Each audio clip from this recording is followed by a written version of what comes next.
Hello, Black River Middle School parents. This is Mrs. Vespignani, Black River's choral director and performing arts teacher. I'd like to welcome you to my Back to School Night presentation.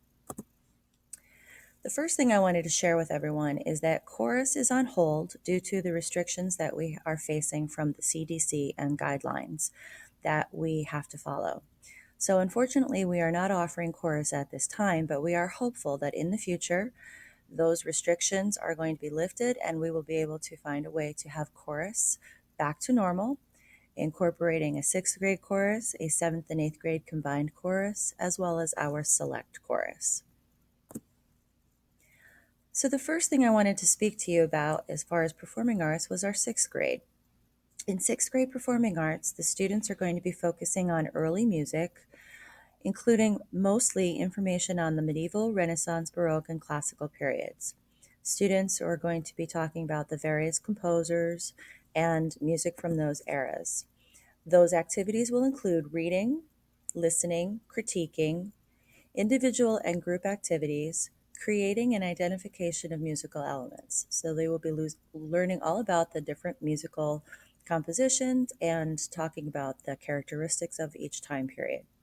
Assessments vary from small informal assessments for checking for understanding to larger quizzes and/or tests. Performances will also be modified to allow for social distancing.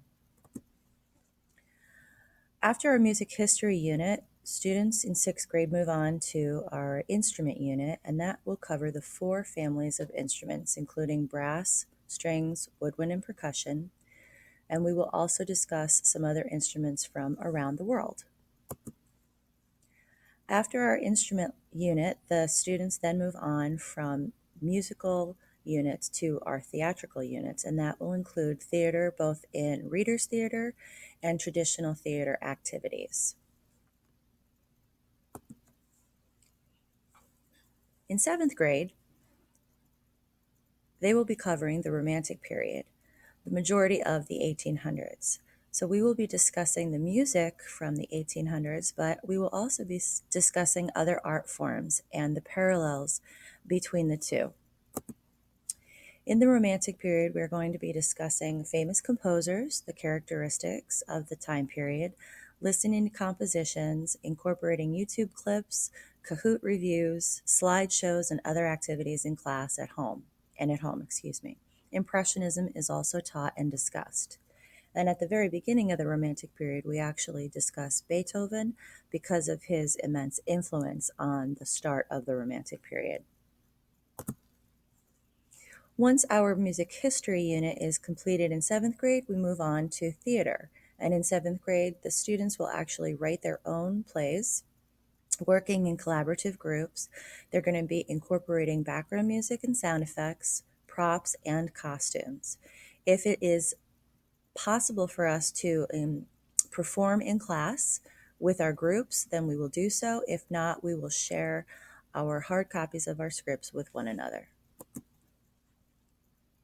Eighth grade, performing arts, we start out with the three major theatrical musical performances, and they include operas, operettas, and musicals. And we are covering these three in the chronological order in which they were written. Once we cover operas, operettas, and musicals, we move on to a few other units in eighth grade, including 20th century music, careers in the music and theater industry, and resumes and auditioning. After that, at the end or toward the end of our marking period, we also will be covering our national anthem, the Star Spangled Banner, and elements pertaining to nationalism. Assessments include performances, quizzes, and tests. So after our 3 years together, students will have a firm foundation of theater and musical knowledge that prepares them for high school and beyond. And I truly believe after the 3 years of performing arts class that students are adequately prepared for making choices at the high school in what they need to do in their requirements for the fine and performing arts. I hope that this has been